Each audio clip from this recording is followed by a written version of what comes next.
Fala pessoal, aqui é o professor Pedro do canal Que Me Ajuda e vamos para o nosso segundo vídeo da série sobre propriedades coligativas. Nesse vídeo nós vamos falar sobre a pressão de vapor. Como nós estamos fazendo nessa série, vamos iniciar o vídeo com uma pergunta. Se a água evapora a 100 graus Celsius, como uma roupa no varal evapora na temperatura ambiente?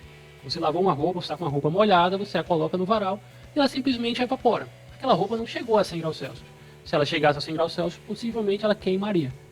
Ela evaporou simplesmente a uma temperatura ambiente. Como isso é possível? Como é que aquela água conseguiu evaporar? Vamos analisar novamente, microscopicamente, esse fenômeno.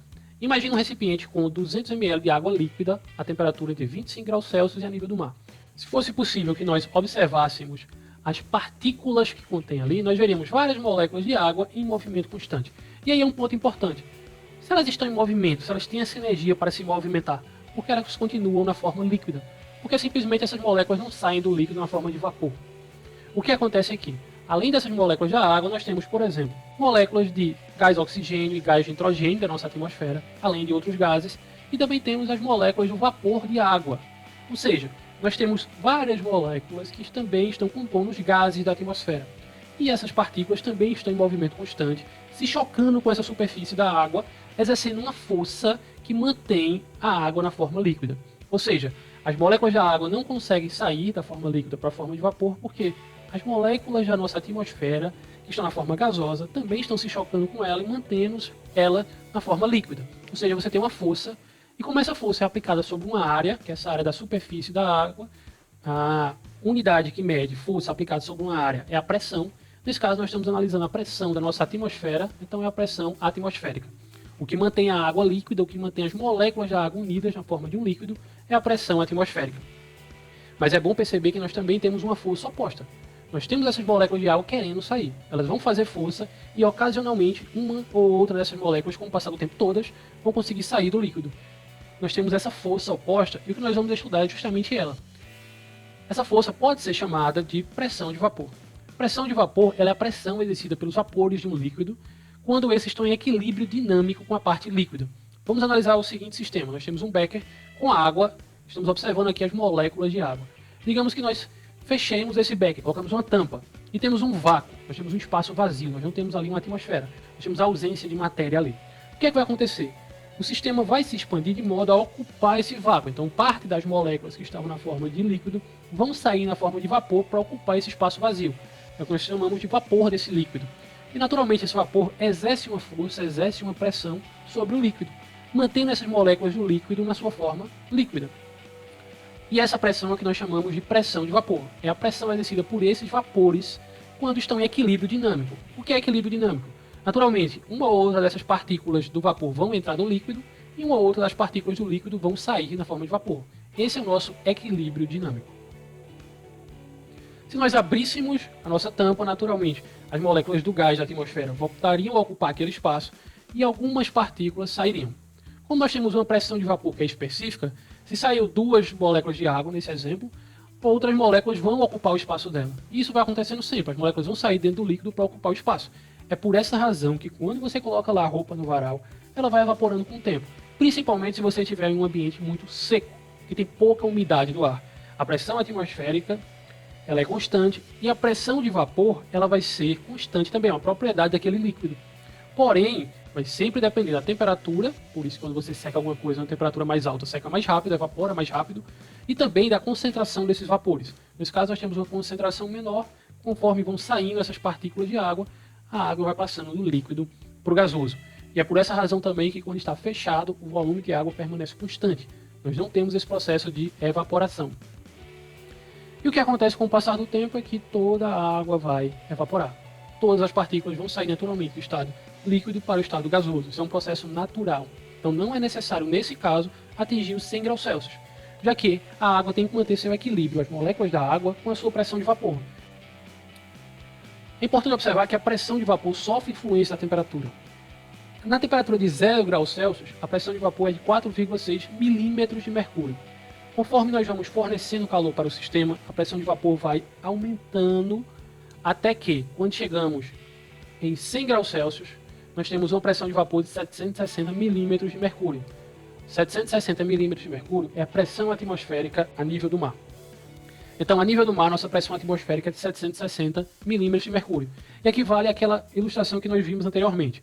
Nós temos uma força que está mantendo as moléculas na sua forma líquida, que é a pressão atmosférica, e nós temos uma força oposta, que é a pressão de vapor, daquelas moléculas querendo sair na forma gasosa, na forma de vapor. E no momento em que, para a água, a temperatura chega a 100 graus Celsius, as duas forças se igualam. Então, por isso que a água vai evaporar a 100 graus Celsius. Vai ter sua ebulição a 100 graus Celsius.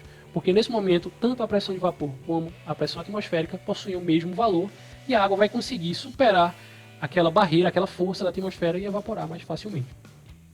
Então, temos que ter em mente sempre que a pressão de vapor sofre influência da temperatura. Quanto maior a temperatura, maior a pressão de vapor. E temos que entender também que depende da natureza do solvente. A água vai ter um comportamento, o álcool outro comportamento e o éter também. Eles possuem valores diferentes de pressão de vapor. Porém, você pode observar que, apesar de possuírem valores diferentes, possuem comportamentos semelhantes. A pressão de vapor vai aumentando com o aumento da temperatura. O álcool é mais volátil que a água. Se você deixar o álcool aberto, ele vai evaporar mais rápido do que a água, justamente porque ele tem uma maior pressão de vapor. Éter, de maneira semelhante. Se você abrir o éter ou uma acetona, eles vão evaporar muito mais rápido, porque possuem uma pressão de vapor maior, possuem uma força para evaporar maior. Além desses dois, a pressão de vapor também sofre influência da superfície de contato. Observem esses dois recipientes. Digamos que nós tenhamos a mesma quantidade de água. A água vai evaporar, vai levar tempos diferentes para evaporar. Por quê? No primeiro caso, vai evaporar um pouco mais rápido, porque nós temos uma superfície maior. Ou seja, a área de interface entre o líquido e o gasoso ela é maior, então as moléculas vão ter um maior espaço para sair da forma líquida para a forma gasosa. De maneira oposta, ocorre o segundo exemplo, é que nós temos uma área menor. Dessa forma, as moléculas terão uma área menor para fazer essa transição e por isso essa evaporação demorará mais tempo. Nós podemos inclusive fazer um paralelo aqui com o fato de quando nós penduramos uma roupa no varal para secar dobrada, ela leva mais tempo para secar do que uma roupa aberta. Isso porque quando a roupa está aberta, a área superficial, a superfície de contato é maior. Por isso esse processo de evaporação vai ocorrer mais rápido. Tem um ponto aqui que é só para traçar um paralelo com o nosso exemplo, que quando nós temos o efeito do vento, o processo de evaporação ocorre mais rápido, porque o vento é uma força mecânica que vai arrastar essas moléculas de água da superfície. Então, o vento também fornece energia, fazendo com que essas moléculas de água da superfície tenham mais força para evaporar. Então, por isso que o vento também influencia nesse processo de uma roupa secar no varal. Vamos agora para um resumão do que vimos nesse vídeo. Nós vimos que a pressão de vapor é a pressão exercida pelos vapores de um líquido, quando esses estão em equilíbrio dinâmico com esse líquido. Nós vimos também que a pressão de vapor sofre a influência da temperatura, da natureza do solvente e da superfície de contato. Ou seja, quanto maior a temperatura, maior será a pressão de vapor, já que as moléculas terão mais energia. Vale lembrar aqui que temperatura é uma medida da agitação das moléculas. Se eu estou fornecendo mais calor, as moléculas terão uma maior energia, elas vão se agitar mais, a temperatura vai ser maior. Se as moléculas estão se agitando mais, se elas têm maior energia, elas vão ter mais força para sair do estado líquido para o gasoso. Dessa forma, elas terão uma pressão de vapor maior. A natureza do solvente também. A pressão de vapor está relacionada com a natureza do solvente. A água, por exemplo, tem uma natureza diferente do álcool, são solventes diferentes, por isso que possuem temperaturas de fusão e ebulição diferentes e possuem, naturalmente, pressões de vapor diferentes. Além da superfície de contato. Quanto maior a superfície de contato, maior vai ser a facilidade daquele composto passar do estado líquido para o seu estado gasoso, ou seja, a sua pressão de vapor vai ser maior. Voltando para a nossa pergunta do início do vídeo, se a água evapora a 100 graus Celsius, como uma roupa no varal evapora na temperatura ambiente? Esse processo de evaporação ocorre já que as moléculas de água que estão na forma líquida vão naturalmente passando para a forma gasosa de acordo com a sua pressão de vapor. Se nós tivéssemos em um ambiente muito úmido mesmo, esse processo não ocorreria. Você pode observar, por exemplo, quando você vai retirar uma roupa do varal tarde da noite ou então no amanhecer do dia, e aquela roupa está um pouco gelada. Você até às vezes fica na dúvida, será que está gelada ou ainda está molhada? Isso é porque naquele momento a umidade era um pouco maior e aquela água que estava na superfície condensou, ficando um pouquinho gelada. Quer dizer, nem tanto que ainda está molhada. Se você coloca em um ambiente muito seco e que a umidade do ar é muito pouca, essa água vai naturalmente evaporar para ocupar o seu espaço de acordo com a sua pressão de vapor. Se a temperatura for maior, esse processo vai ser ainda mais rápido, já que com a temperatura maior, as moléculas de água terão uma maior energia. E se a superfície de contato, a área superficial for maior, ou seja, se aquela roupa estiver aberta de uma forma que ela tenha uma maior área de contato entre a parte líquida e a atmosfera, para que as moléculas de água consigam sair da parte líquida para a atmosfera, esse processo também vai ocorrer mais rápido. Além disso, o vento pode ser um fator importante. Nesse caso, é um fator mecânico. As partículas da atmosfera do vento vão arrastando as moléculas de água da superfície, fazendo com que a roupa seque mais rápido. Ok? Encerrando aqui esse vídeo, e nos próximos vídeos nós vamos falar de 3 propriedades coligativas que estão intrinsecamente relacionadas com a pressão de vapor. Então, até lá!